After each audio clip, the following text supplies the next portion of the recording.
for posterity. Man, I'm so sorry about all of that. Like I thought that it would be so easy because I read about it, Uh-huh.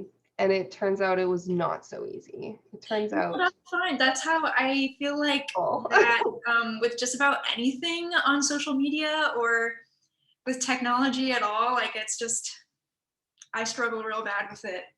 yeah, yeah. I don't know. I figured, oh, it would be really easy, and like I've used Zoom plenty of times, but there's supposed to be like an invite button, Hmm. and I don't know where it is on there. I don't know if you're like supposed to have a certain amount of followers or something. I'm not Right. sure. But Well, I from just like the one brief article I just read, it said that there was like some kind of a update like in March or something, or that is coming. That's supposed to make it easier, but it oh, kind of looked like in the past you like have to go through a different platform, oh, okay.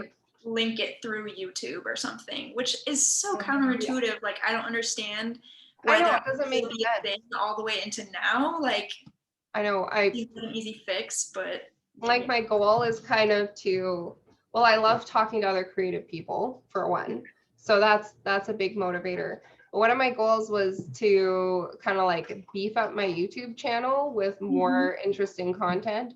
And I'm there's only so much interesting stuff I can do myself. Yeah. And I thought like, what I love to watch is I love to hear about creative people who are alive, who are not some dead dude that you're never going to be able to talk to again, right? Like, especially, I find, and maybe I'm a little bit biased, but I really enjoy the work of female artists. I happen to be female, but I think that I see the work first, and then I'm always like, oh, it's a woman, cool, like Yeah. who is she, and like how'd you get to this point in your skills and everything. So correct me if I'm wrong, your name is Caylin Yep.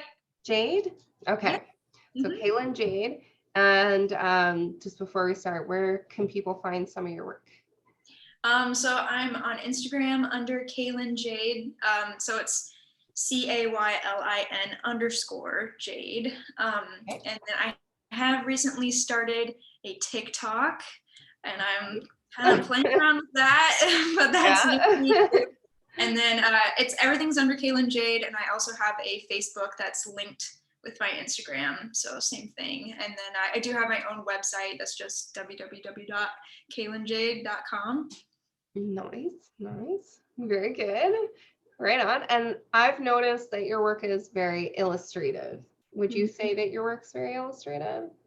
Yeah, I kind of have, I feel like sometimes I have like two separate bodies of work that I kind of have like a more gallery ready painting Hmm. like aspect of my work, and then the illustrative. I would still say that my paintings are more illustrative and rendered, maybe narrative kind of. Yeah. But that's the work that I would like to buy more time to devote to. Yes. So I'm putting a lot of effort into the smaller pieces that I can pump out faster and sell, because I am currently working a full-time job. So Oh, nice. yeah. Yeah. Well, okay. How would you describe some of your subject matter? I know we can see a few pieces in the background. Um, but just tell us a little bit about that. So I would say largely my work is relating to human and nature relationships. Hmm. Um, and then specifically my local ecosystems and wildlife.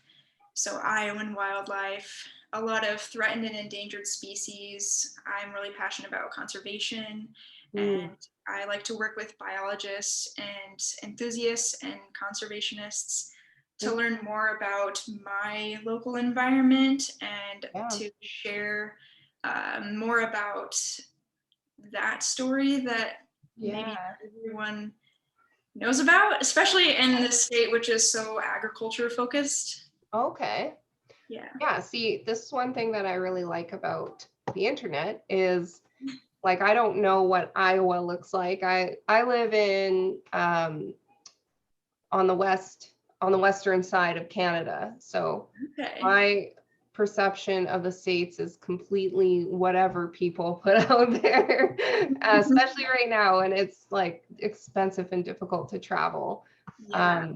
So like as far south that I've been was like Tacoma, Oh, so wow. Tacoma, Washington, so not very far, right? But yeah, so I mean, you see a lot of California and you see, right, like a lot of different, film representations, but I can't say that I've seen a lot of Iowa. So it's very like eye-opening just seeing all the flora and fauna from where you live. I would say it's Oh, kind of funny. It's so little talked about that when Iowa is mentioned offhanded in like a movie, it feels like someone's saying your name almost. You know what I mean? It's just like, uh-huh. oh, they said Iowa. It's not very yeah, it's a quiet state. Yeah, probably. I would imagine. I think a lot of the agricultural states, or like in my case, provinces, they kind of get, nobody talks about them. I don't know. I don't know why exactly. Like, I'm thinking of our prairie provinces are very beautiful. They're very, very flat, but they're different, right? They're very different from where I live. Like where I live is actually kind of a mountainous region. Sure. And we have mountains and we have lakes and very dramatic landscapes. But yeah, the prairie provinces have their own sort of quiet beauty to them. And Yeah, I for would sure. assume it's same with Iowa, right? Yeah. It's off the top of my head, I can't really think of the numbers, but Iowa was a large percentage of, just natural prairie. And I think it's only like, it's something really small, like 2% of that remains. Oh, wow. So a lot of it is uh, was used for agriculture and urbanization, but even the prairies that we have now, they're restored, a lot of them. Okay. So Yeah. it's getting better, and but there's a lot of neat, like endangered plants that you'll only find in very specific small places. And Oh, wow. yeah, there's other, forested areas and such that still remain. And like locally in Cedar Falls, there's only one small habitat here that you can find a blue spotted salamander in. Oh, There's only 2 places in all of Iowa that you can find them. So I don't know. It's just kind of a lot of this fragmentation and isolation has contributed to the loss and the dwindling populations of a lot of things. yeah, I would imagine so.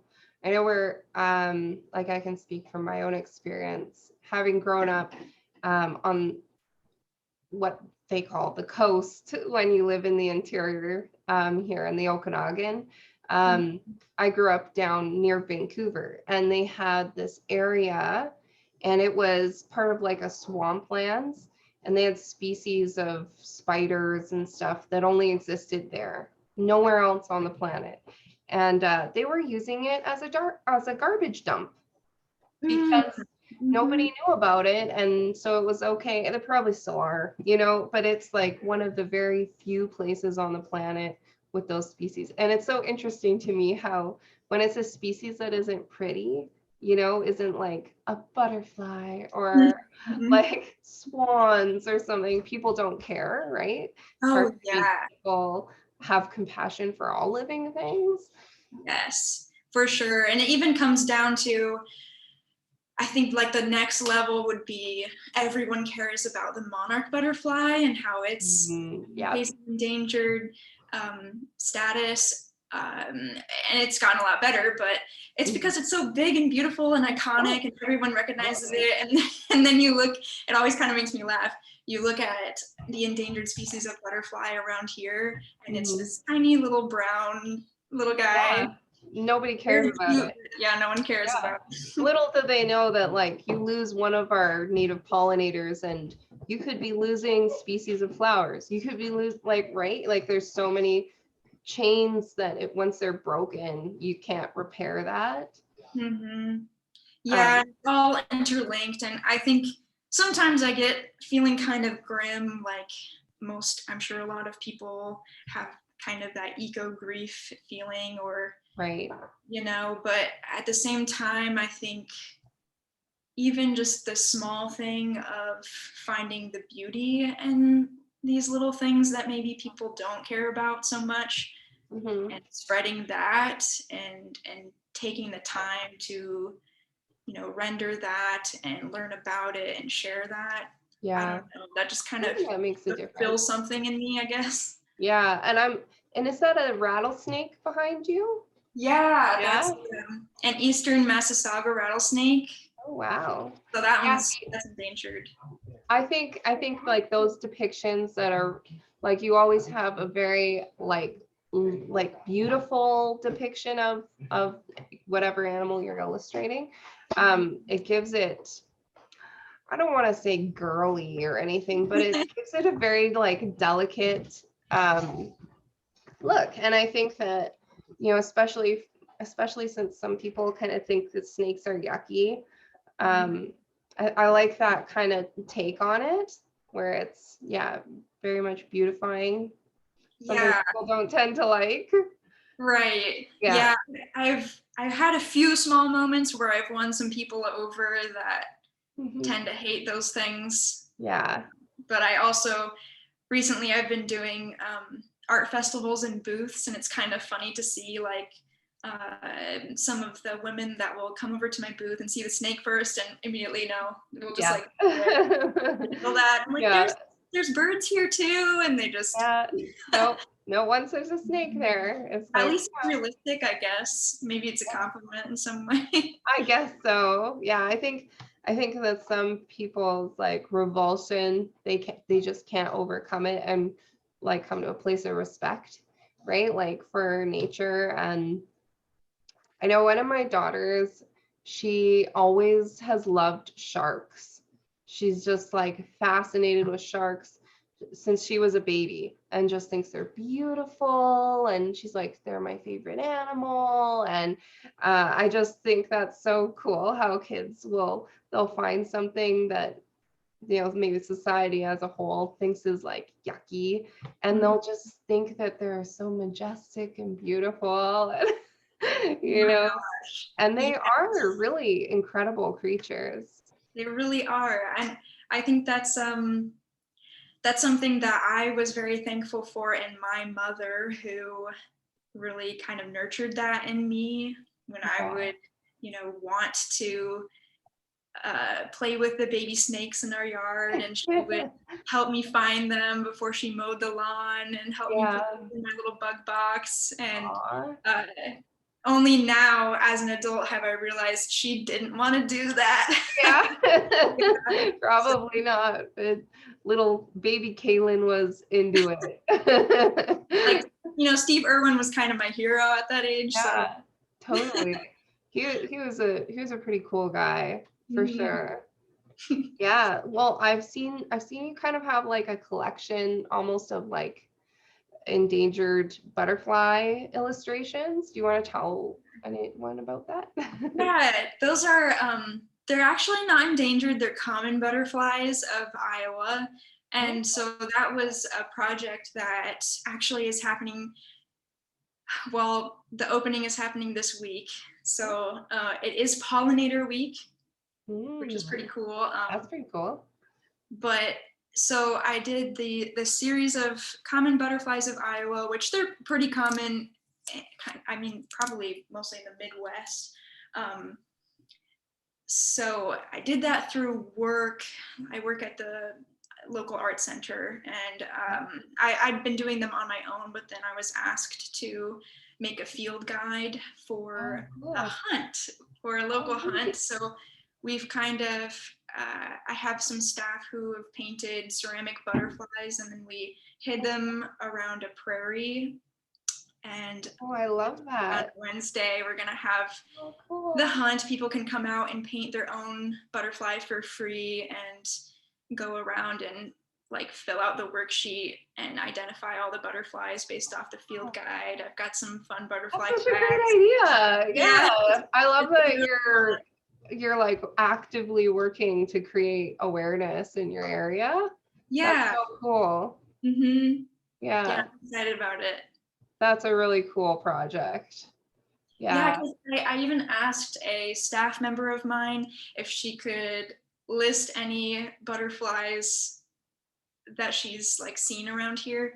Hmm. And I'm not great at names in general either. I'm getting Yeah. a lot better, so it's not. I understand, but the only thing she could come up with was the monarch, and I was like, Uh, yeah, yeah. I'm gonna But share some with you. maybe there's a little Caylin out there somewhere who is going to see your illustrations and be inspired to find more local bugs. That would be awesome. Yeah. There's always Inspire the something next new to go generation. outside. Yeah, totally.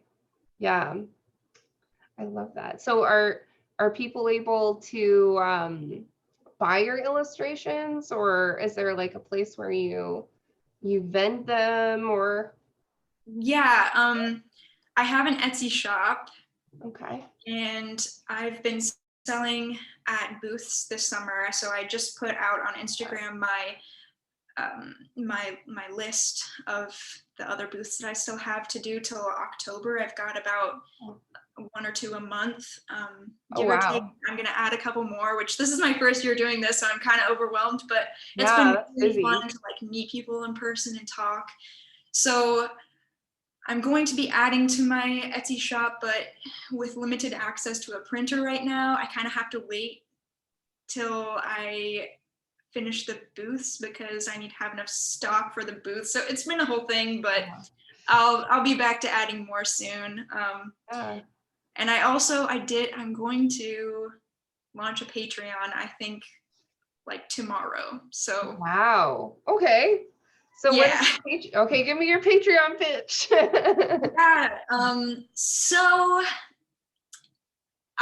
like I said, I work a full-time job, Hmm. which makes my art making all happen in my free time. So it's like just the Well, that's weekend. like yeah. Well, you have like 5 kids, Yeah, right? yeah, That's a full-time exactly. job. I don't know how you do. It's like a full-time job, except it's just not you don't have to leave your home. It's just Yeah, always there.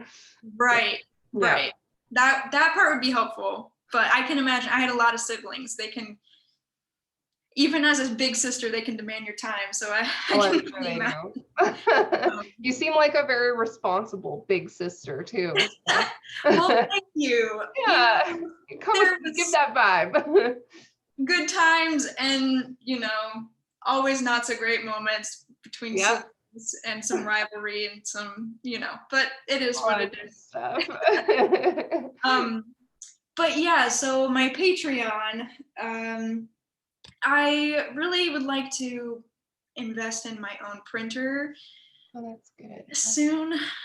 I just haven't felt quite, it's just a big purchase, and I haven't Definitely. felt quite ready to do that. But with the booths, I'm feeling closer, like I could make the investment soon.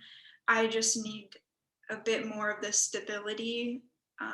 Sure. And so that's part of it for me because I was going through a local shop, Mhm. and the upfront cost was just so expensive that it Yeah, barely made anything for me, which was fine because I just needed to learn how to do it and see if anybody was going to buy my prints. So that yeah, was a good starting point for me.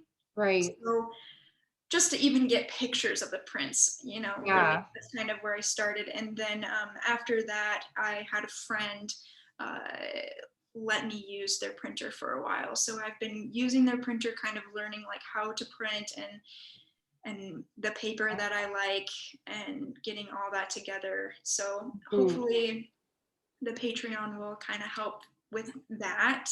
And Yes. ink is so expensive and it's just kind of Oh, scary to look at the numbers. yeah. So like, if anybody ends up listening to this that's like a beginner person, that's what I would have needed to hear, I think, is just that it's not always financially feasible and it can be kind of scary, you know? Yeah, And that's definitely. okay.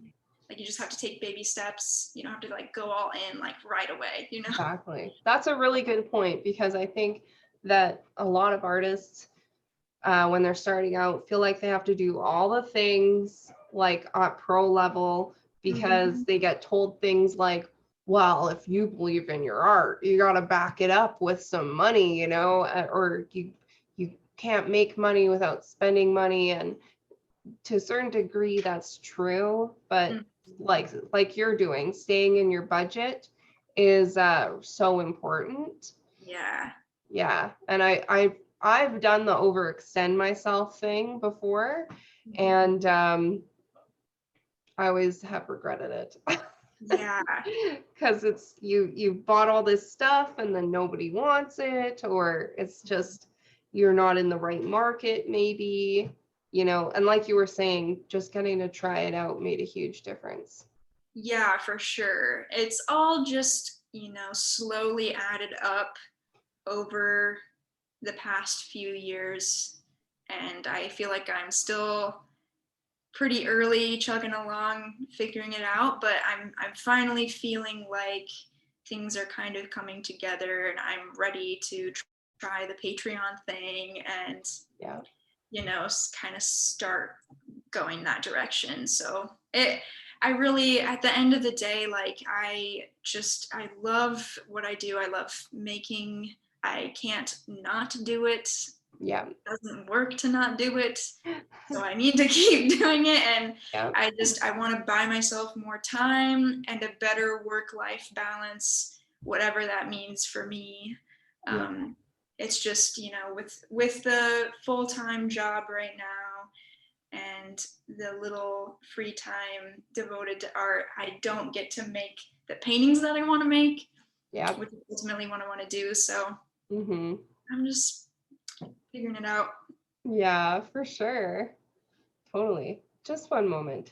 Mm-hmm. Sure. Need to go. Okay. I'll talk to you later. Okay. I just have a curious child here. So, yeah, I'll talk to you about it later. Okay. I Oh, gave all my kids nature names. So, you did? yeah, That's so cute. River, you said? Willow, River, Clover. Yeah. Oh, that's so sweet. My family, so my mom and my stepdad got together after I was already born, so I have a split family. But Yeah. my name's Caylin. My mom's Christy. My stepdad's Chad. So they just like kept doing C names. We're one Yes. of those families where everybody's C name. So it's kind of fun. When you're on a roll, right? Yeah, go with it, I guess. That's cute though. That reminds me of some big families I've known of who do that. Yeah.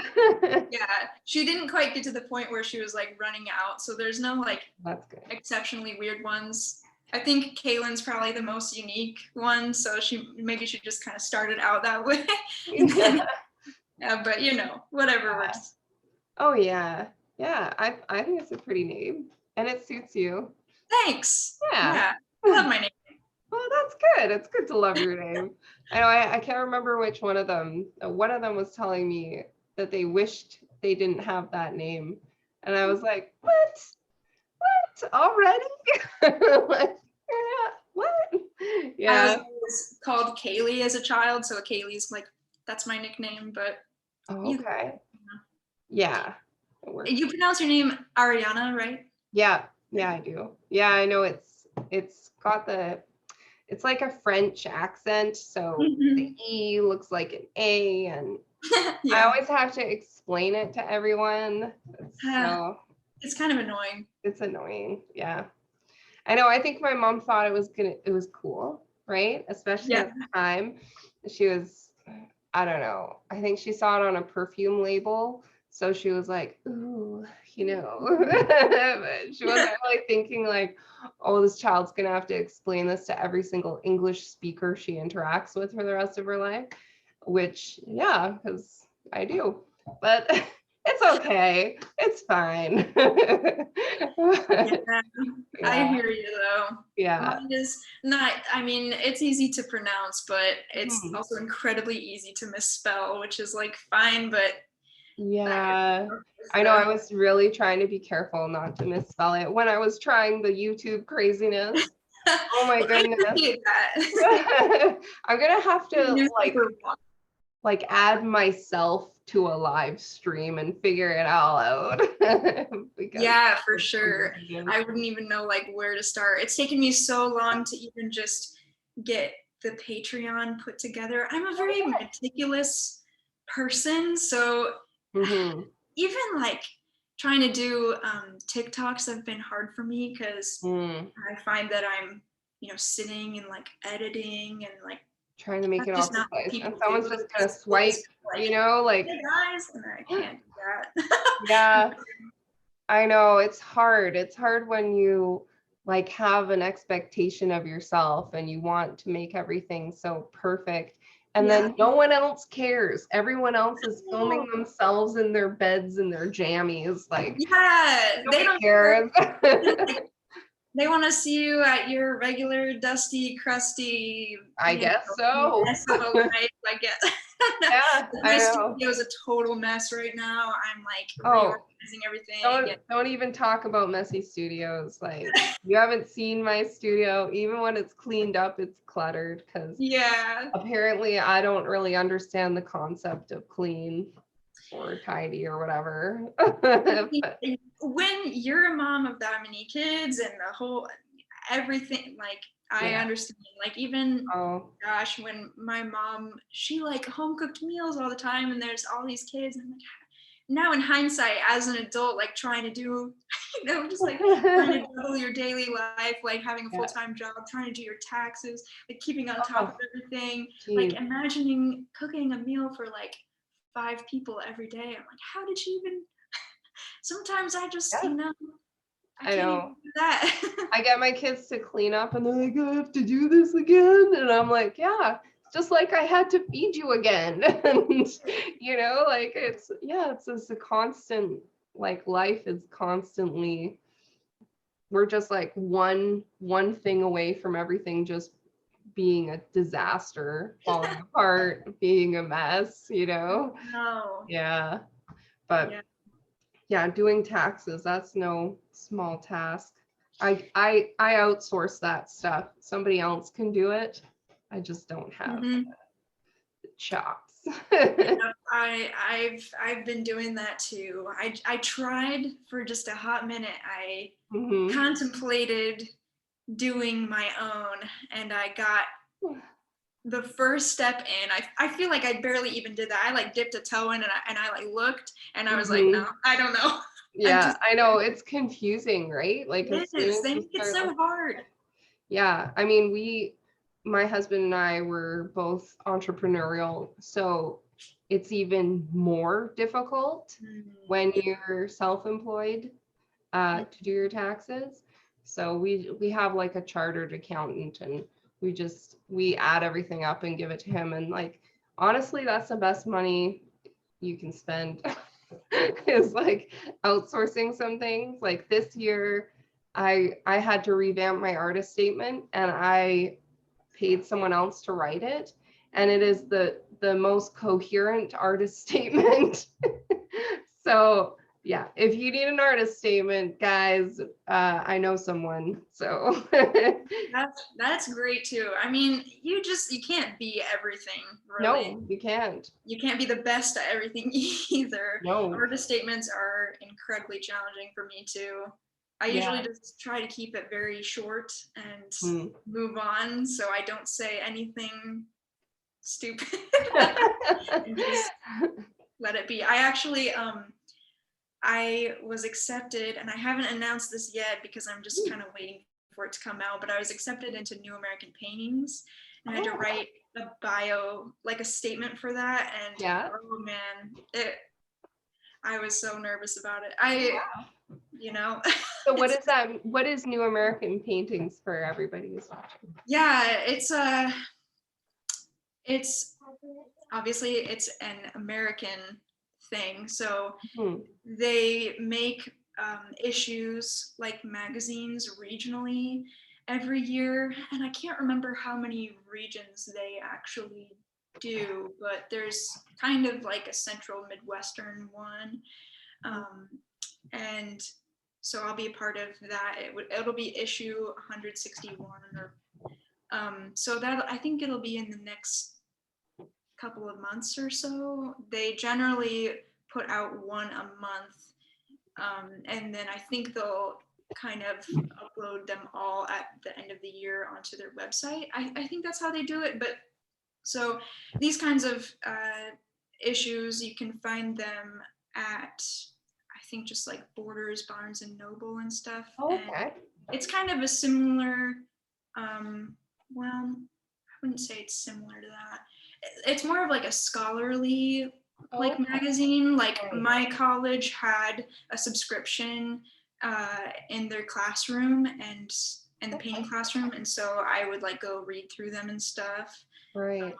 So That's so exciting. yeah, it's very cool. I did Yeah. not expect with so much of my work right now being illustrative as it is, I Yeah. didn't expect to be accepted the Right. first time I applied, because so much of my academic work is like very, I I don't have very much of it right now, so I don't know. It was crazy. I Cool. still kind of can't believe it, but yeah, it's pretty neat. I'm excited about it. Oh yeah. And that's definitely, yeah, that's so cool. That's like a nice one to put in your CV.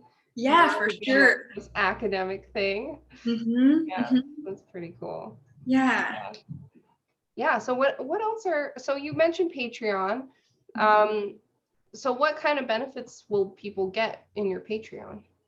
So I'm going to start small, and as I've said like so many times now, I don't have very much time, so I Yeah. don't want to overwhelm myself. So I'm going to start small. I just have 3 tiers that are $3, $5, and $10, Okay. and there will be downloadable coloring pages. Anytime I make a new digital drawing, I usually do like line work and then I color it in. So I'll Right. probably have like the line work available to just color Oh, in for neat. anybody. And I'll do, occasional stickers for that mid tier, Right. and some exclusive kind of Patreon community content of like, you can post on there. There's like a feed of posts. So I'll do more in-depth, behind the scenes kind of, answering questions kind of things, and Right. polls maybe of like, what sticker should I do next? And Right. I can't make up my mind because I never can. So Yeah. that'll be great. And Yeah. hopefully I'll start to, my plan is kind of to, get to a point where I can buy a printer and then I can send out prints occasionally. But I just can't really do that just yet, but Wait. it'll be like a work in progress. And I just want to be able to add on as I go. So Yeah, that's a good idea. I could see a lot of your work being sort of like your sweater with like the, yes, yeah, is that your work? it is not, but that is Okay. in my plans. Yeah, I've Yeah. actually started to look into designing what shirts I want to make for my booths. So they'll start with the booths and then See what um, goes. see how many I sell. And then I'd Yeah. like to do the thing where my goal is to go thrifting and get some shirts, wash them, and then upcycle them with my prints. That'd be so cool. Yeah. Yeah, I'm a big vintage fan. I have vintage furniture, I have vintage clothes. I love all the vintage stuff. Yeah. And so that's definitely something I'd be like, I would do that. I would be into that. Yeah. Yeah, I just feel like it'll be more environment and environmentally friendly, And obviously. unique, And right? like, yeah, and Yeah. unique, and all the shirts will be different colors, and you never quite know what to expect. And And like one thing that I love about thrifting is that like every place has their own style. Like you go to a Mhm. different town, different province or state, there's going to be different stuff that people are thrifting. Oh yeah, And so that would be cool too, because in a way it's like Iowa's ecosystem. It's yeah, like a reflection of that too, right? Like of your place. yeah, that's true. I hadn't even thought of that. You can find the craziest stuff at Goodwill here. It's always a surprise. That sounds cool. I watched this one woman, actually I painted her and her husband a year or more ago, and her name is Genesee Earl, and she is an interior designer, and she takes people on her Instagram stories thrifting. So they'll go thrifting, and I think she's in Utah or something. Yeah, So okay. she'll go thrifting there, and it's stuff that I don't see here. So it's always interesting to me. It's like, yeah, just like different stuff. We don't have the population that you guys have. So the Right. sort of things that you find thrifting here aren't going to be the same, Right. especially not the same volume, too. Oh yeah. So It's kind of yeah, like a treasure hunt, really. yeah, yeah. I know I haven't been in a while, but because I'm trying not to buy stuff, I'm horrible at that. I love to thrift. Oh my God. So Yeah, I actually, for whatever reason, I'm quite the opposite. I have things in my shopping cart that I keep forever, and I'm just like, and it's not out of like financial concern really. It's just I'm bad at decision making. And so oh then yeah. my little sister, actually, one of my sisters, stayed with me uh, a few weeks ago for a weekend, and she was like, "I'm going to teach you how to thrift." I was like, "Kid, really?" But she did, though. It was really fun. Oh, good. Yeah. I know I was really bad at decision making when I was younger. And then a roommate of mine, and she was from California, she did that with me. She was like, come with me. I'm going to teach you how to thrift. And it really helped me get over like my decision anxiety or whatever you want to call it. Like, but yeah, I really get like that too. But what I've realized is if you get something that you don't want, you can just thrift it back, right? Like it's Mhm. not a big horrible thing. Like yeah, but it did take me a while to figure that For out. sure. Yeah. I'm like, I mean, I'm an artist, so it's probably already understandable that I'm kind of weird, but I will take home dead bugs before I buy myself clothes. I don't know. It's just who I Isn't am. that so weird? I know. I'm like that too. Like I actually have an alcohol decanter that I just put all the big bugs that I find, like big dragonflies and butterflies and whatever. My kids love it because they can like hold it and look at the bugs, and it is really cool. So I love that.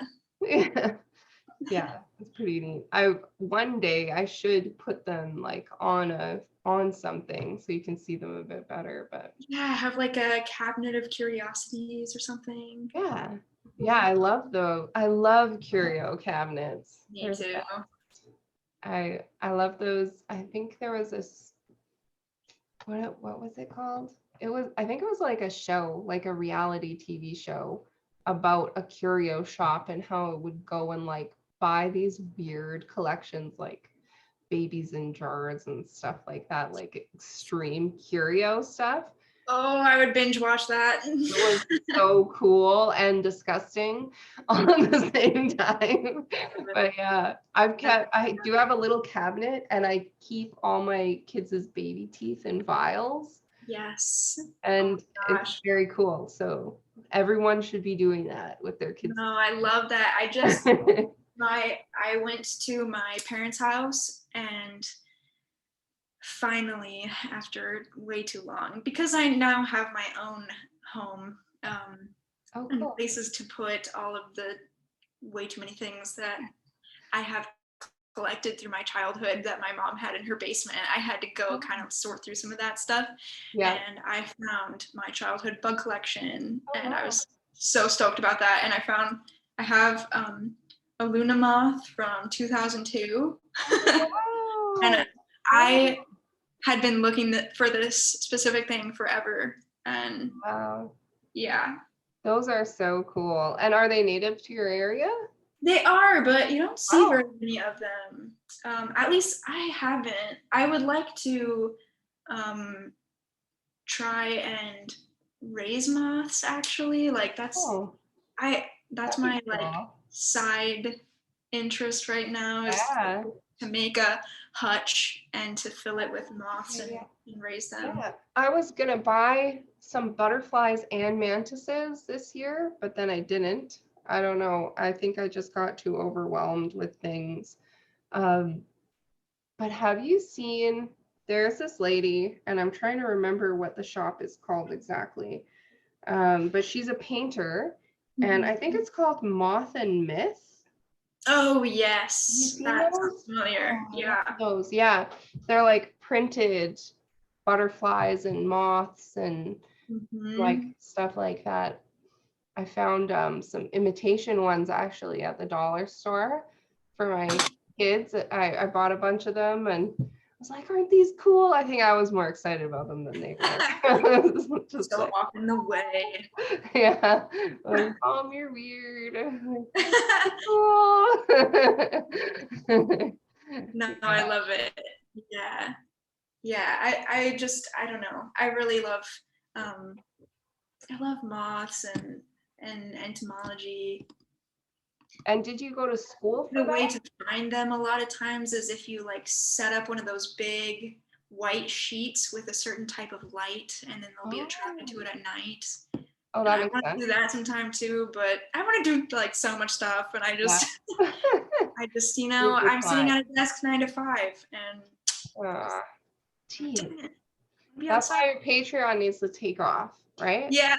Yeah. Yeah. Just, Oh, follow me. that would be an interesting project, hey, for one of your Patreons, like make a video or something of that, of like doing some of those things. Yeah, I would for That might sure. be cool. It's Yeah, all a part of it, I think. definitely. Well, yeah, your work is so tied to nature. Hmm. Like there's a lot of that in your work. Yeah, and I go on a lot of walks in some natural spaces in my town. Actually, I think Cedar Falls is pretty cool for that reason. I'm in Cedar Falls, Iowa, and the Cedar Falls Waterloo area has several parks for like, honestly, for being a fairly small area. I Hmm. would say they have a lot bigger parks than like a lot of other places in Iowa, and that's why I really like it a lot. Is because I'm always finding a new trail and something new. I just went to a new one today that I didn't even know about. It was a disc golf course, and that was awesome. Yeah. Yeah, Sounds deep in the awesome. woods, kind of like by a lake. Very cool. Oh, Yeah. yeah, very cool. And did you go to school for etymology or did you go to school for art or anything? So I went to the University of Northern Iowa in Cedar Falls for art, and I got a BFA in painting. Okay. And I met my partner there. He was also BFA in painting. Oh, And nice. only in hindsight did it like dawn on me that, oh, I'm a nature nerd. I thought everybody thought this was cool. Yeah. And so I do wish that I would have taken some biology or like entomology types of, you know, um, classes, plant life, wildlife. But I actually didn't. So I've just been researching and Googling and Yeah. getting ID apps and figuring it out, because that's just what I like to do. You So like to do, yeah. But that's cool. I think in a way it kind of like helps you stay interested if it's something that's your hobby, right? I don't, yeah. maybe I'm wrong about that, but I would kind of think that it's kind of you're never gonna feel like you know it all about Hmm. that thing. Yeah, and that's a good point. And I think too, I'm curious enough about it that I like to find the information for myself. It's just kind of a, I don't know, I feel compelled to do that, and to find naturalists and biologists and talk to them. My first booth this year, it was in spring, I guess. It was in May. Um, I ran into a herpetologist Mm-hmm. who liked my work and bought a print because he knew me through a herpetologist that I worked with previously, and like did a project, a commission for them based on their turtle project, their like turtle Right. conservation project.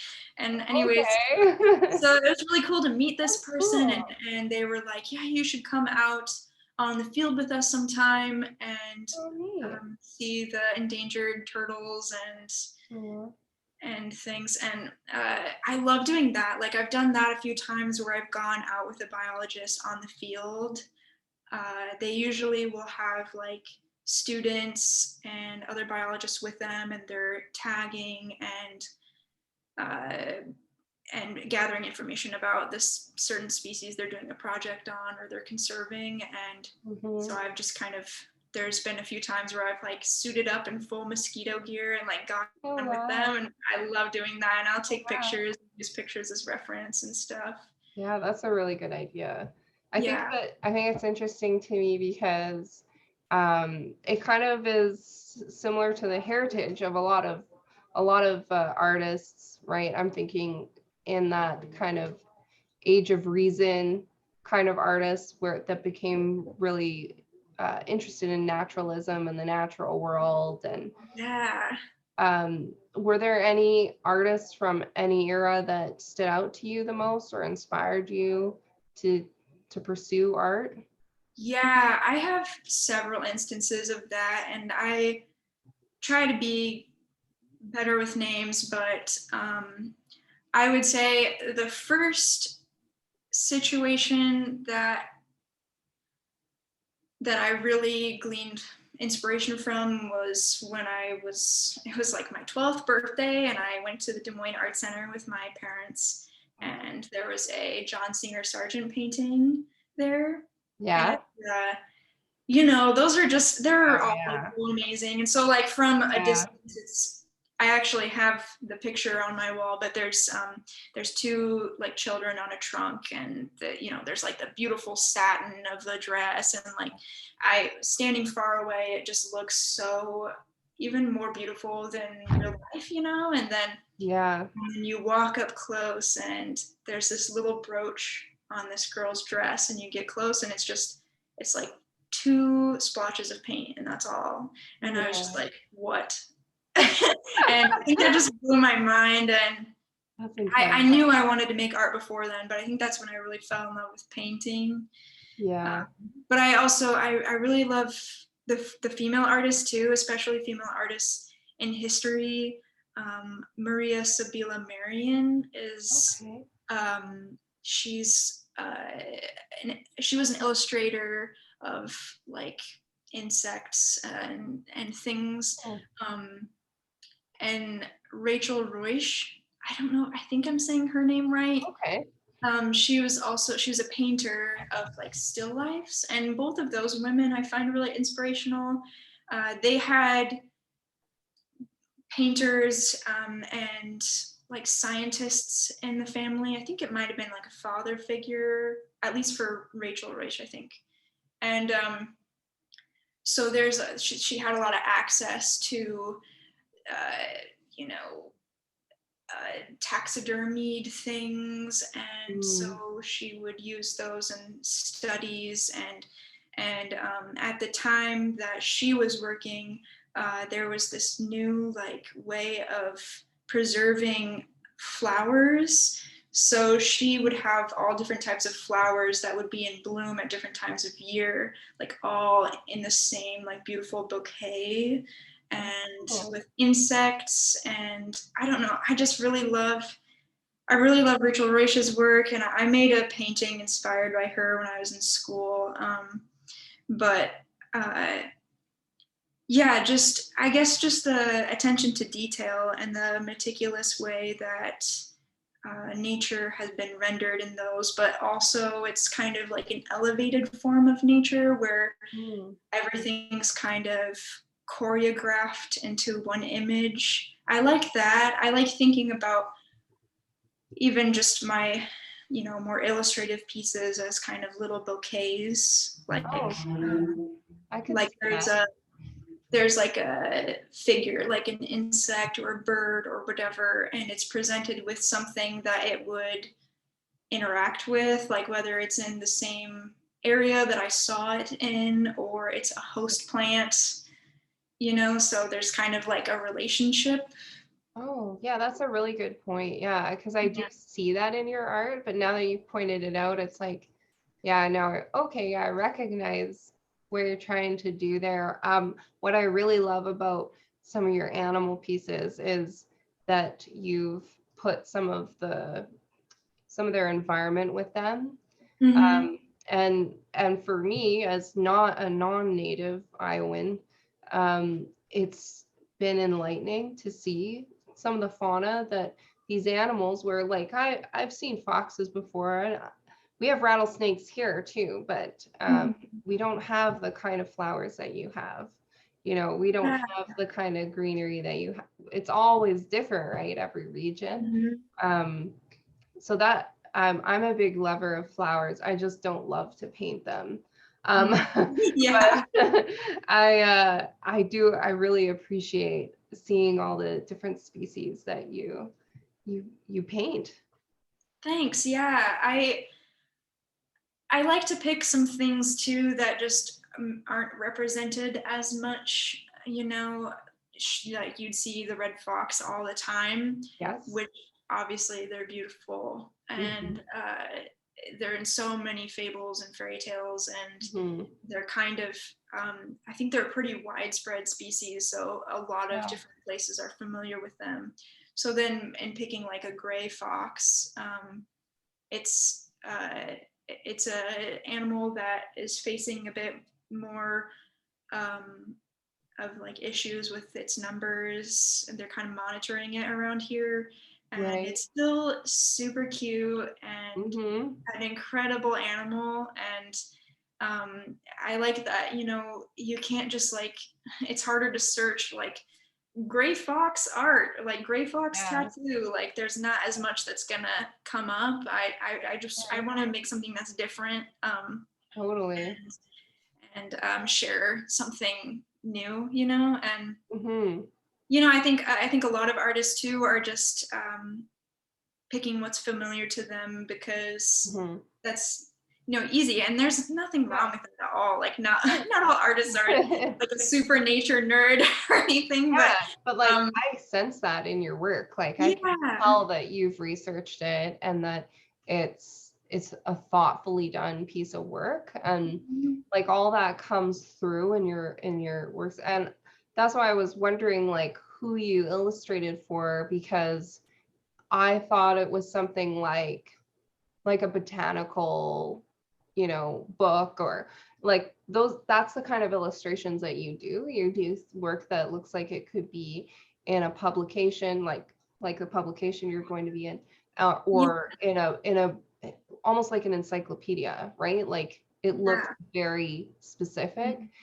There's nothing wishy-washy about it at all. It's like exact.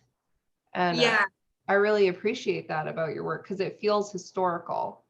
You yeah. know, it has like a provenance to it almost, right? Like it's an accurate representation of what's happening in your time, in your place. Yes, Yeah. yes, yeah. And in my sketchbook right now, I'm working on a lot of, plans for bigger pieces, more painterly pieces a little bit, but I have in my basement, in a sad, forgotten, spider-ridden corner, I have some panels that I made, and that are a decent size, and I've been gessoing them and sanding them, my least favorite part of that process. And so I've kind of been working through in my sketchbook some themes that I like to explore of, human and nature relationships, and ways that the like species interact with urbanization, and kind of making a narrative of a world that's also like that elevated nature. So, maybe there's like humans doing like road construction, and there's they're enveloped in wildlife, and I don't know. And I also like the way that the patterns on certain animals can convey either danger or camouflage. And how do we use those colors to portray danger, caution, or camouflage? I don't know. Yeah, that's a really interesting point. Yeah, so there's a lot of, there's a lot of thought that I'm kind of working through behind the scenes, where I know a lot of everything that I'm doing right now is stickers and prints based, which I absolutely adore and love. So yeah, still doing that, but hoping to make more paintings in the future too. Yeah, well, I look forward to seeing them. I'm really interested in your work because, like I say, I feel like you're really representing your area in an interesting way, and I like the idea of there's like a chain of our ecology. Yeah. I think that's going to be really interesting. I'm really interested to see how you put humans in there. Thanks. Yeah. Yeah. Yeah, I love depicting humans, but it doesn't, it's kind of hard sometimes. Like I love your work, and how many portraits you are creating. I think they're so beautiful, and the colors that you use are so beautiful. And I'll make portraits, and sometimes it just feels off and weird. But I think I'm getting there. I'm getting closer with some of my ideas, but it can be so difficult because you paint a person in one way, and suddenly like their emotions affect the whole piece, or the way they're I mean, we communicate with our faces and our bodies, so once that's in an image, it's like it's more direct, kind of. Yeah. And I think it's so easy to change someone's, like, if you change someone's appearance even just slightly, it can be a totally different feeling. I often paint the same person over and over and over again. And she's this gorgeous Mexican girl that I met on an artist chat, actually. And I was pointing it out to my husband, who like knows everything right about my art, and he's like, that's the same person? Like, she doesn't look the same. Like, she looks different. It looks like a different person every time. And like, I know it's the same person, so I don't really think about it, right? But I thought that was so interesting how just the slight change of maybe her hair is different or her expression is different. It didn't look like the same person to him. And probably because it's been put through the filter of my own eyes, and my own abilities and what I'm trying to do with the piece, so that the person can come out looking not unlike themselves, but their image serves the piece. It's not really an image of them. Right, which I think is really the beauty of it, and that's an aspect of what separates painting from photography. It's just it's the image has been made through you and like remade in your own vision. Yeah. A filter, if you will. Yeah. A never done flash filter. Yeah. Oh, it's just funny because I was having a similar conversation earlier today. I was interviewed by like a local like film channel or whatever, and they were asking me about NFTs and AI and filters and whatever, um, and I was just saying, really, like, we're a filter, like humans are a filter to our world. That's really um, what artists bring to the world is we're depicting what we think and see onto whatever it is we're creating. And AI will just never be that because it can only be a facsimile of what the person who programmed them wanted them to be, right? It's never going to have it's never had parents, it's never had, friendships, it's never had, it's never touched the world, it's never smelt anything. It doesn't have the vocabulary that a human would have. Even two humans have more, like you and I, if we were the only people left on the planet, we would have a richer experience than an AI who's lived 1,000 years, because they just can't experience the world like we can currently. Anyway, hopefully they never do. But yeah. And I mean, they don't need to sleep. They can learn 24/7 and never stop. But I don't think they will ever, and maybe I'm wrong, but I don't think they'll ever reach what, a human can experience in 20 or 30 years of a human experience. So. Right. Yeah. No, I totally, I track what you're saying. I agree with that. Yeah, I mean, they're just a regurgitation of their creator and kind of only informed by whatever programming they have. So, yeah, for sure.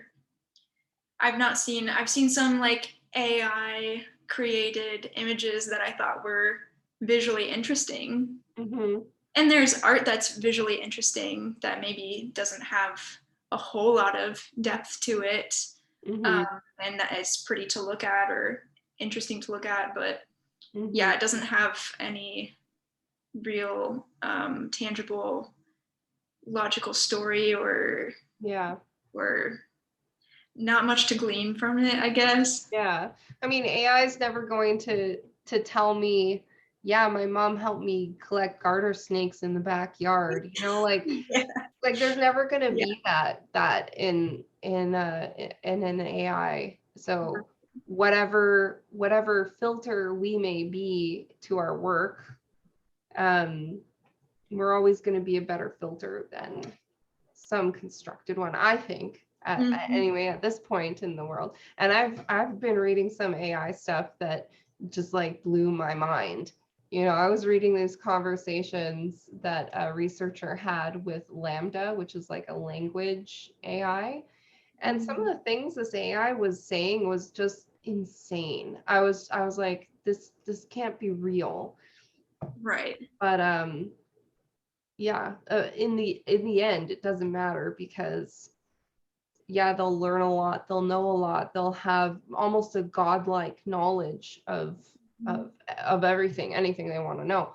But this real world, it can't really be, Anne. Right. So it's I don't know.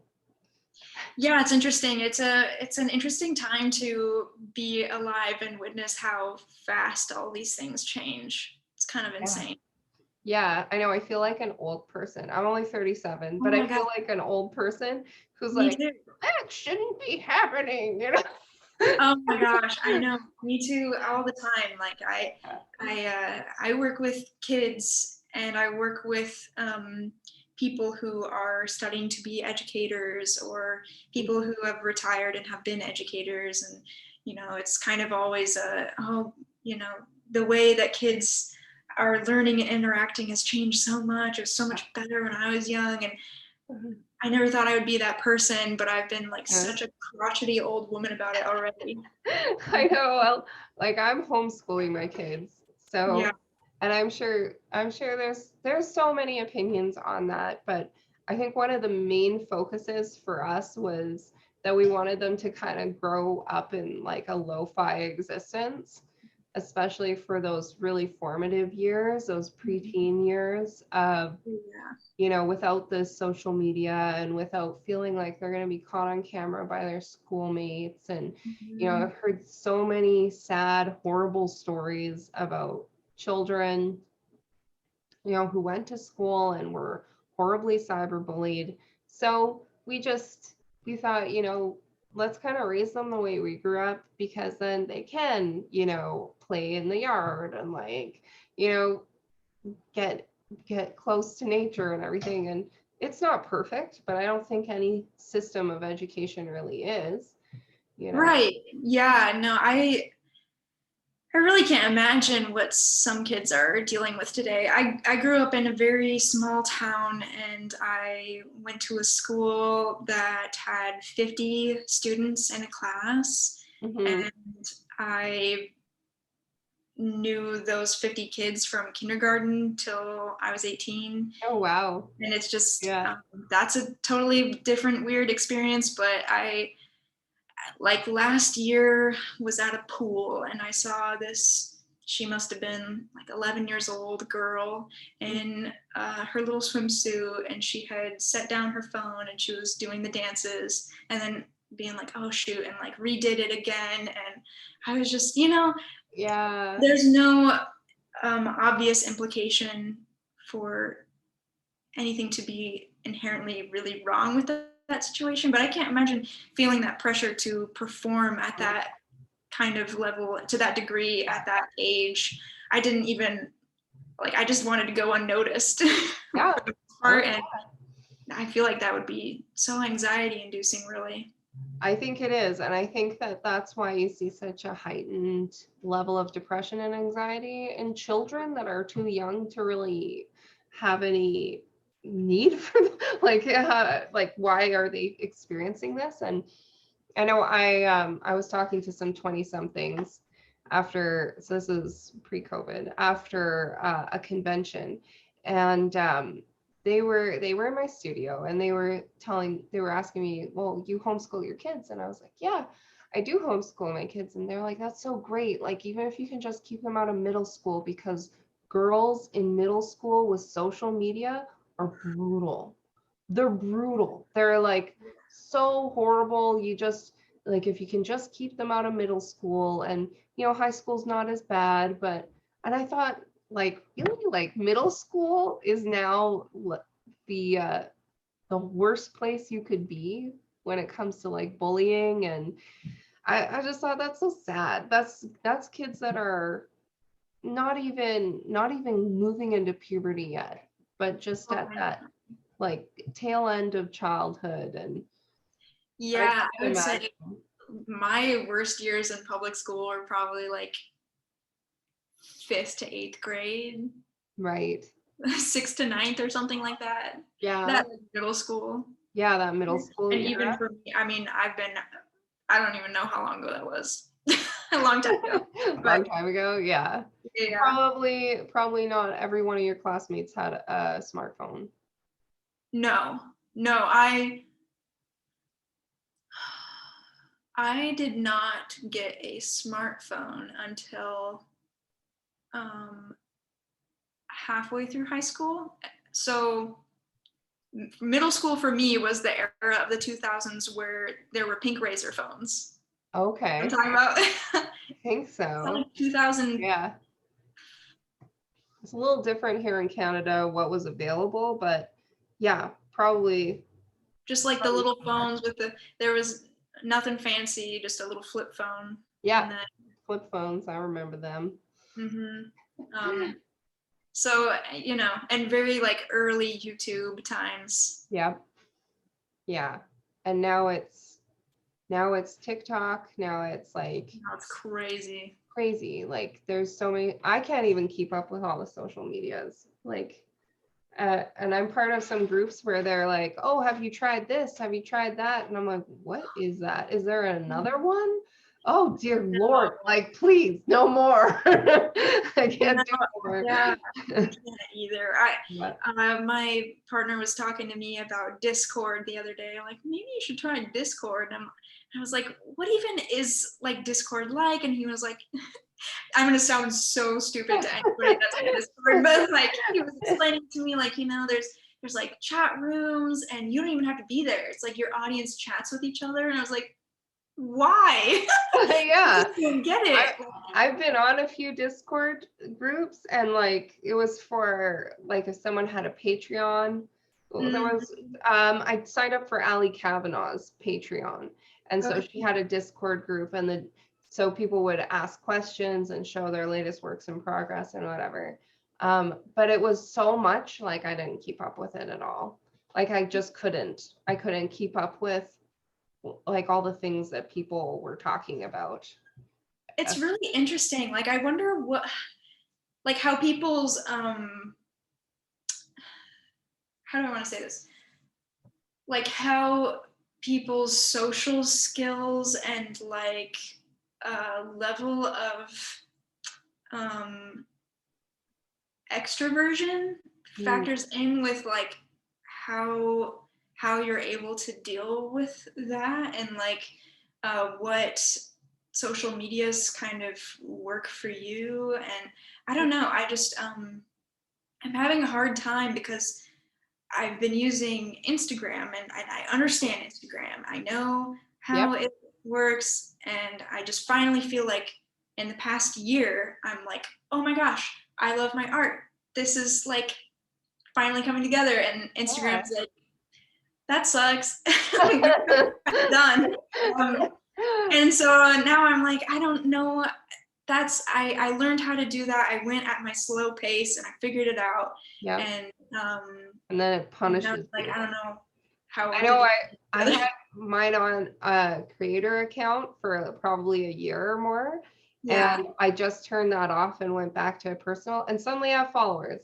Like I was stagnating at like no new followers, and every time I would get a new follower, I'd lose another one. And I was like, what is this? Like, why is this happening? Is this me? Do I suck? Like, what is happening here? And I got rid of that creator thing, and it's like whatever it was went away. Like, so. Do you mean like business mode or whatever? Yeah. Yeah, I turned it off. Something happened with me with TikTok is like I started trying TikTok and it was going really well. And then they were like, you should be a business mode or whatever. And so I did that, and then nothing. It was just silence. And because they want you to pay for ads. So then they stop sharing your stuff till you pay for ads. So I turned that off because I had it like that so that I could tag my shop items. And I was like, you know what, this isn't worth it because my artwork's not getting out there. Nobody's seeing this anyway. So I just shut it off. And after about a week, it started gaining followers. So I think that that's what it was I was like jinxing myself all this time. So I think that's the number one thing that I took away from all that social media stuff is turn off the business, turn off the creator, don't bother with business pages. Like all that stuff is garbage because it's just, they want you to pay for ad space. That's just so frustrating. I was on Instagram the other day and saw the advertisement for Meta. Oh. Have you seen that? I haven't. Which I thought was so funny because I was like, this is like breaking the fourth wall. Like this is the definition of Meta. Like there is an Instagram ad on Instagram and it's like, you know what you're missing in your life is Meta. And I was like, I am on the app. Yeah. Like, what are you talking about? That's really funny. But yeah, I feel feel like ever since it switched over to Meta, that's kind of when it felt like it started to be worse to deal with. But it's just kind of unfortunate that so many creators have to, you know, we like got the like our dreams were like kind of presented, you know, you can do this, you can, you know, get a pretty big following and be able to support yourself, and then they just kind of took the candy away. Like that just sucks. Oh yeah. Yeah, it does suck. It seems like it's really counterintuitive on their part too. Like, Yeah, I would think so. why would you do that? All these people want to use your platform, and you're basically telling them, no, actually you can't create things for my platform. Mm-hmm. Why would you do that? It doesn't make sense. And then you look at TikTok, and like every time I sign on to TikTok, it's like, if you and your 3 friends want to sign, so I don't know, make a team of whatever, we'll give you $60 each, you know, like they're just giving away money for users. And it's so bizarre to me. It's like, you guys are all competing with TikTok. Yeah, you're not doing what they're doing. You're doing like the most counterintuitive thing you could do. It doesn't make sense. It really does not. It'll be interesting to see where things go. Yeah, it would be. I think more of these billionaires should buy up these apps and restore them to the way they formerly were, because I don't get it. They're like, what if like Dolly Parton like bought Instagram and was just like, okay, I'm gonna hire a team of like really good doer people to like just turn it back on to the way it was. I don't know. How hard is it to undo some updates, right? I don't know. It's wild out there. Yeah. The Meta thing doesn't make sense to me either. It doesn't. Like I find the icons, even just the icons that people make of themselves, so nauseating. I don't know if that's just me, but like why does everyone have to be cartoonified doing this? Like, why? Why? It doesn't make sense to me. Yeah, it's something like the guttural reaction is even worse than like a Minions meme that like my aunt posts to Facebook, or you know, not my aunt. I'm not gonna like throw my aunt under the bus. Like it's whoever, you know what I mean? Like whoever it is on your Facebook that's like posting the Minions stuff and the I don't know. You know? Yeah, I know what you mean. I don't know why some of these businesses choose to do what they're doing with their businesses, when if you ask the users, we're all screaming at them to do like one thing. It's like, go back to the way you were. Right. We came here for. Like we're maybe gonna leave if it just keeps. Yeah. Well, everyone's just waiting to jump ship for the next app. Somebody needs to get on that, because that's where you'll make bank, is like Instagram 2.0. Yeah, exactly. Shoot, we should probably start talking about art again. I was like, how do we get back to that? Yeah, so your inspiration, we talked a bit about that. We've talked a little bit about people that you liked. What do you see happening for yourself in the future?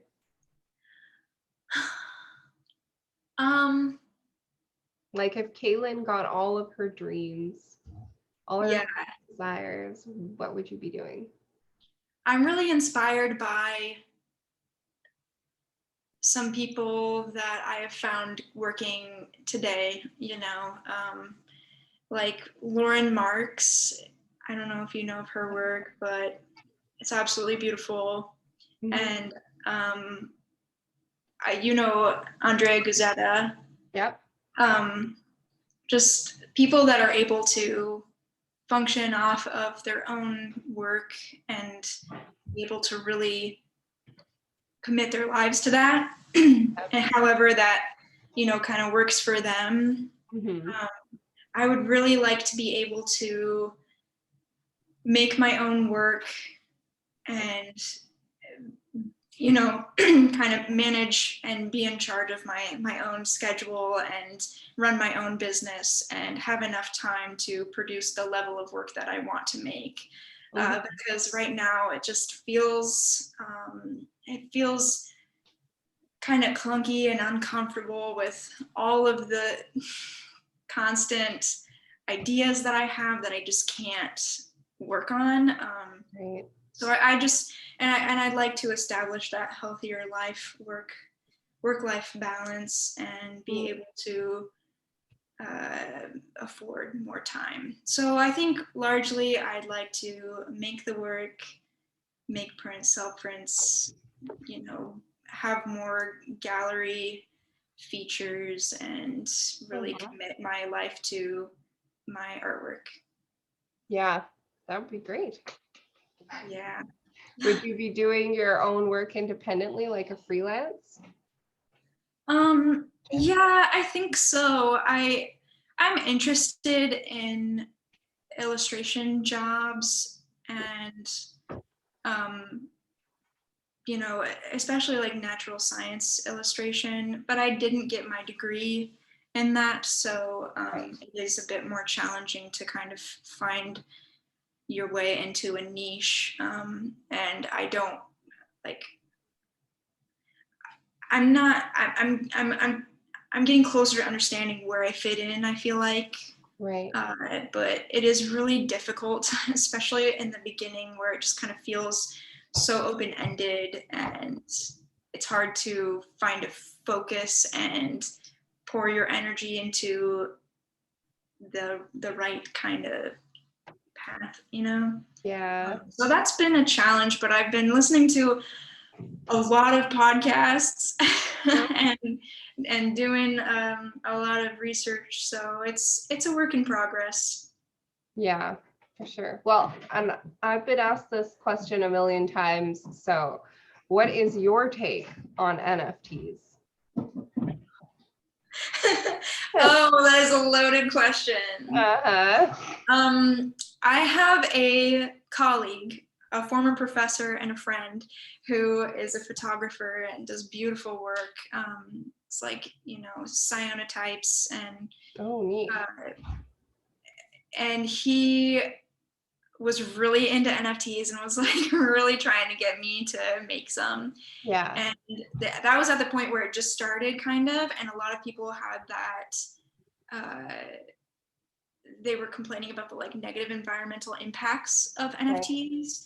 And it was hard for me to kind of grasp. My partner and I went back and forth on it. He's much of a more like tech computer kind of related person in his way of thinking, and I'm not. Yeah. So he was kind of, you know, explaining the farming to me and how it's like that's going to happen regardless of whether you participate or not. So it's, you know, it's questionable, but it's really not like that big of a deal. And I was like, I just don't really care.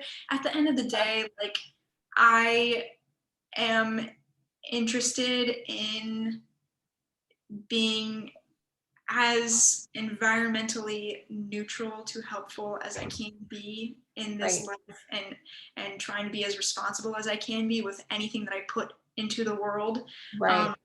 And if my following is like also kind of in the same headspace and they see that I'm doing something that might be damaging, like I don't want to lose trust in anyone. I think that ultimately my goals are more important to me than making a fortune off of some intangible thing. It just feels like gambling, and I'm like not really into that. Like if I make money off of my work, I want it to be in a way that feels to me like it has been honest and I've given a good product to a consumer or a collector. Like I want them to have that stable investment that like I can be proud of. And whether or not that's NFTs is kind of yet to be seen, it seems. it could be completely viable, and that's great for the people that like jumped on Mm, it, but I just was not feeling in a place where I could commit to the uh, instability of that. right. I just didn't really want to, take that chance, I feel I like. mean, So, you always could, right? Like, I think that they'll probably make it something that is affordable mhm, environmentally in the future. Like, right. I can't see computer technology remaining the same for the next 10 years. Like, I think they'll probably make it something that's more efficient and doesn't need all of that in the future. Oh, Uh, absolutely. I'm yeah. sure. But I feel the same way you do. Like, it seems intangible. It seems silly in some ways. Like, you're going to pay for an image that has it just doesn't make it to me. It's like, why? Like, what is your goal? And I don't understand that collector mentality. So maybe if I understood it better, where they're coming from, but a big part of me just thinks money laundering, like that's all I think of when I think of it. It was like, that sounds really scammy. I don't know. Red flag. Anytime it's Yeah, like, you can give minimal output and receive like tons of money. disproportionately a huge check, like it just feels very, Yeah. yeah, it feels Weird. dodgy for I sure. know that I was always taught that if it seems too good to be true, it probably is. Probably And is. that's Oh how yeah. it strikes me. Like, Oh yeah. And yeah. there's people like Beeple that have made like a complete fortune off of it, and it worked well for his like following and his type of work, and that's great and good for him. Like Hmm. that's what everybody wants, right? Like you Yeah. just the ability to succeed and with your artwork and reach the people that you want to reach, um and I've seen so many painters get into it recently where they'll sell the NFT, and when you sell the NFT, you get the original. And I'm like, how does that work? Like, the NFT is the thing that's more valuable, and yeah. like the actual painting is like, I just like don't quite get that.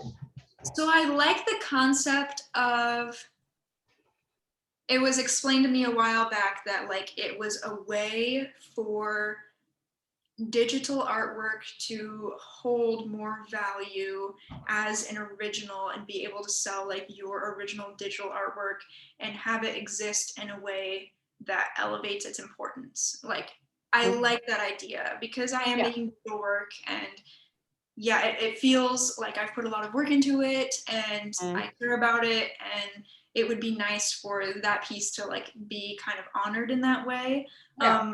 But like, yeah, an original tangible painting is just always going to be so much better in person. Oh, definitely. The texture, the way it interacts with different lighting and like in different Yeah. settings, it's that's what a painting is, like Mm. And that's how it's meant to be seen. you So see that artist's mark, like yeah, that's yes, I know what I love, what I personally love about paintings is I can see how that person made it. yeah, Like, I can see all the work that they put into it, and yes. It's that's like physical and visceral, and it's like a marker of time. And you can go to a museum and see an artist's hand that like made that mark so many years ago, and that's just breathtaking in a way. Like mm-hmm, it's absolutely, for me, it's you know it can be very moving to see that. definitely. And so I just feel that that's really diminutive of like, just kind of, you have this like original, which is like a scan probably, I guess, or like a picture of the painting, and then also here's the original painting. Like, well, I don't know, that Yeah, just, it's yeah, I don't like bizarre that. to me. I To hadn't me, heard of that. it's like uh I've equated it to these women that will sell their bath water or their farts in a No. jar. and stuff like that. Like that's really what it feels like to me. Like it's Ah, so bizarre. Every time I read about it, I'm like, that's the definition of an NFT? Like, really? Oh, like my brain just doesn't want to accept it as mhm, reality. mhm. Right. And yeah, back when I was getting encouraged to make them, it seemed like the audience that was consuming them is not the audience that would be consuming my artwork really. Like Right. there it's just, it sounds bad, but I mean it was a lot of like video game character women, like, and like, Yeah. you know, very kind Oh, of I know. exploitative kind of things, and I'm like, well, not to be a jerk, but I know who's looking at these, and like Yeah. they don't really need my art. So Oh, they're Bitcoin bros, right? Like right. that's a typical sort of person that's into it. Someone who's into mining Bitcoin and that kind of thing. And I don't know. I just don't understand how that works with fine art. How do those two Yeah, things, they don't make sense to me. I It don't just know. doesn't make sense. They're living a different experience than I am, and it's probably equally valid. I'm just going to accept that at face value, Yeah. and I'm not going to participate for now until things It's like change. you say, like the fact that they're putting more value on digital work, I think is great. And especially for fellow digital artists who Yeah. work very hard to do their craft. Like I would never diminish digital artists' craft because it's a different medium. It's just Right. as hard. I've done it. I know it's just as hard, Right. especially to do it really well.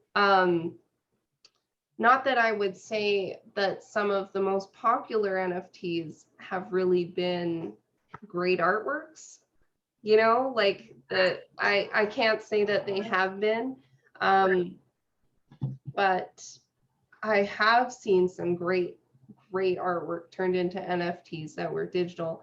I think it's wonderful that digital artists are being given kind of a tool to monetize their work in another way.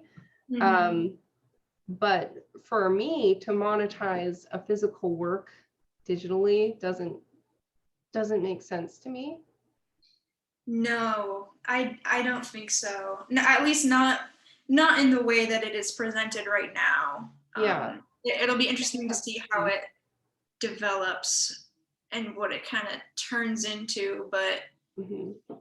I just, yeah, the premise of it is not very enticing to me, and so I kind of felt um, like that time in the beginning kind of felt like uh, being like evangelicalized or like lured into a cult, Yes. like you should Yeah. do it, like you people Yeah. make a lot of money, like just try it, like just do something Mhm. small and like just put it out there. Mhm. And I'm like, I don't feel right about this. So Yeah. yeah, we'll see. I don't know. I mean, the Bitcoin boys, they can take all the loot if they want. That's Well, fine. and who knows, maybe it'll change. Like, I'm not so closed off to it that I would never do it. I just think that at this point in time, I don't understand it. And like you say, environmentally, like it just doesn't make sense to me. Right. Like yeah, to me it doesn't make sense. I'm very careful in my practice. I really try not to um do things like I even don't even really wash my brushes in the sink anymore. Like I try to just clean my brushes in the most non-toxic way I can. And Oh yeah, sure. like there's so much that I think we can do to minimize our impact on the Mhm. world that we live in, because like I have a stake in it. I've got kids, and like when you have offspring, you feel more of a sense of responsibility, like, Oh hey, yeah. they're gonna live here one day, let's Right. not make it too disgusting. Yep. But yeah, I think it's important to think about what you're doing. I think another big turnoff with NFTs is the scams where they steal art from artists, and you know, people just pirate their work. That's a big turnoff too, where it's like, yeah, I don't. So I think that there's security issues there. Definitely. Yep, for sure. Yeah. I think it's still kind of like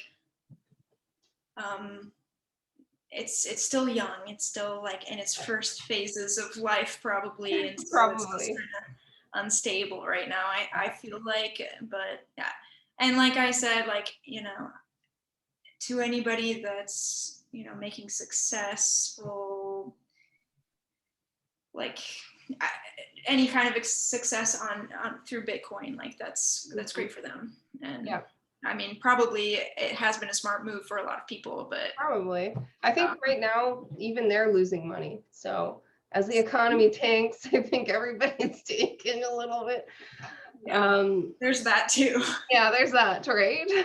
I've found that in the gallery world as well, that as the economy does worse, people are less likely to buy paintings. It's just Yep. one of those things. You can't eat a painting.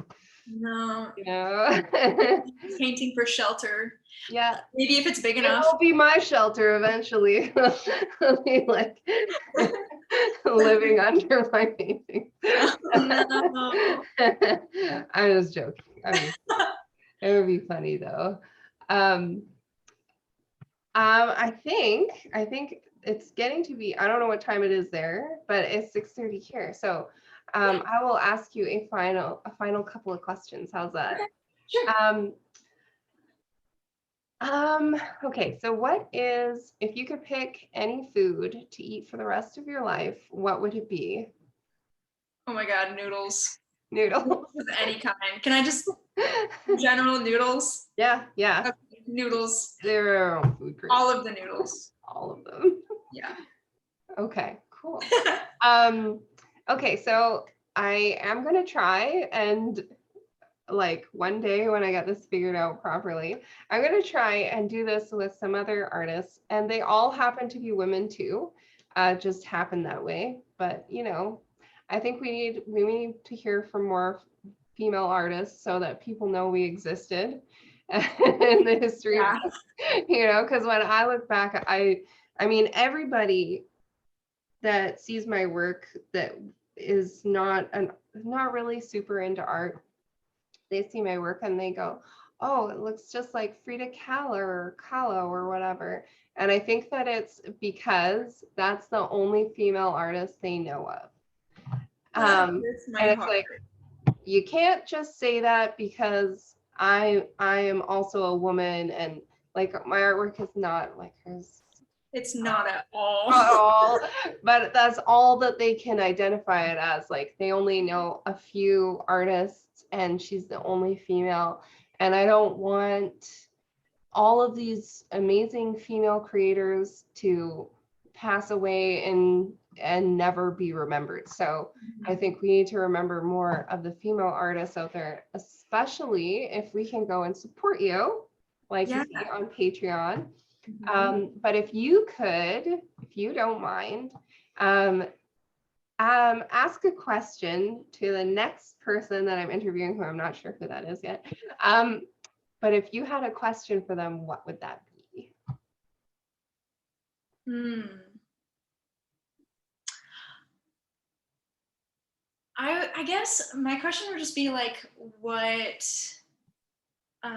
maybe if they could just like name a painting that has inspired them, or like a favorite painting.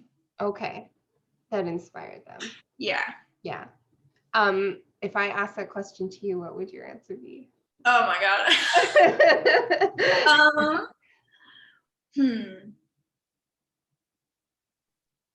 Yeah, I see it because it's a hard question. Good question. Yeah. There's so many of them, but I already talked about Rachel Royce, so I'll skip that, Okay. even though a lot of hers would be my favorite. There is one painting, I'll bring up John Singer Sargent again, because I just really like that, you know, painterly, impressionist kind of era. There's one piece by him that I forget the name of, but I would love to see it in person sometime. It's of the two like children at like dusk, and they both have little lanterns, and they're in a garden. I love that. You're not talking about Yeah, I know the that one are you're like talking about. lilies, I think. Yes, yes, Mhm. and the lanterns glow and their little white gowns are kind of shimmering in the light. Yeah. Oh, I just yeah, really that like piece the is beautiful. colors in that one. Yeah. Yeah. Oh yeah, he knew what he was doing. Oh, for sure. That's why we Yeah, still have them. yeah. I think it's so interesting too that at the time people didn't like his work. Yeah, it's crazy how often that is. Yeah.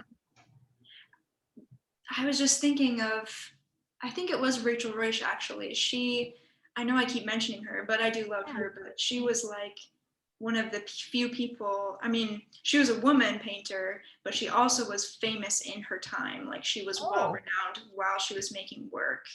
And she was also a mom, and she was supporting her family fully just off of her paint. wow. Pretty So cool. in other words, she was living the dream. Oh my God. Yeah, like I would love to be doing that. That's like, yeah, the most contemporary painter, well, the one of the painters that I'm most familiar with is Frank Frazetta, and so he did the same thing, and he would paint at night, and they made tons of money, with his work. And I love that people in the past have created like a work-life balance that really was profitable, but also put their family first, Hmm. prioritize their family. I think if I could like do away with social media, I'd be able to spend a lot more time. No, right? Yeah, like I feel like so much of my time is spent doing that. I know. It's cool though to hear those stories from history where it's not like a starving artist situation. Yeah. They built their own business and they did it and they were Mhm. successful in their time, and Yep. that's really neat. I want to hear more of that. Like I wish whole that whole starving artist thing was completely gone. People Like just romanticize that for some I reason. I know. don't really know why or when the origin of that is, but people like that story, the like Yeah. tormented. The tormented artist too. The tormented, starving, mentally ill artist. I wash my hands of it. It's like, yes, a lot of artists do struggle, Yeah, but that's not when artists make work. no, it's Artists not. don't Yeah, make work when they're not for unhealthy. me anyway. No, not for me either. And that's why, like, when people have asked me about artist block, they're like, what do you do? And I'm like, I don't do anything. I stop doing stuff and I I just walk away. Yeah, I go to the woods and I go to therapy. Yep. Yeah. Yeah. I actually just sit on my butt and watch TV, but it works. It works to a certain Yeah, extent. yeah. You go for a bike ride, or like you say, Mhm. go to the woods, like those things, those tangible connections. That's what helps you be healthy. Right. Hmm. Yeah. Well, thank you so much for putting up with my like gong show. I Oh my feel so gosh.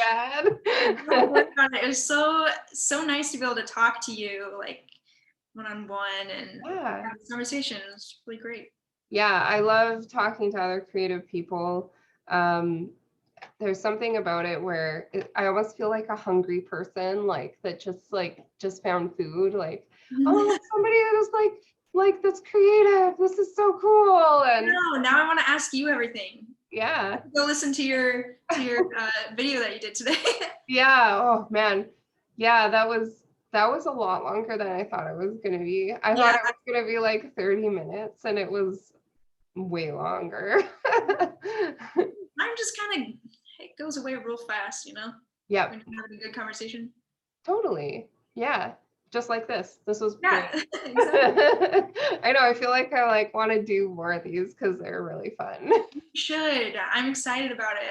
I love listening to videos with artist interviews. It's like what gets me through cleaning and everything else. Well, and now I have a couple of female artists that I totally need to check out because I've never heard of them before. Like maybe I've seen her work before, but I can't recall it. So if you have like a resource or something that you want me to put like in the links, then yeah, just send that over and I'll put that in the links. And also your Patreon and all of your things, All of the stuff. all the links, and we'll link it up. That sounds great. Perfect. Yeah. I will do that. All right. Sounds good. I'm gonna stop now. I'm gonna stop recording. Okay. Okay. All right. Thanks. It was so nice to talk to you. Nice to talk to you too.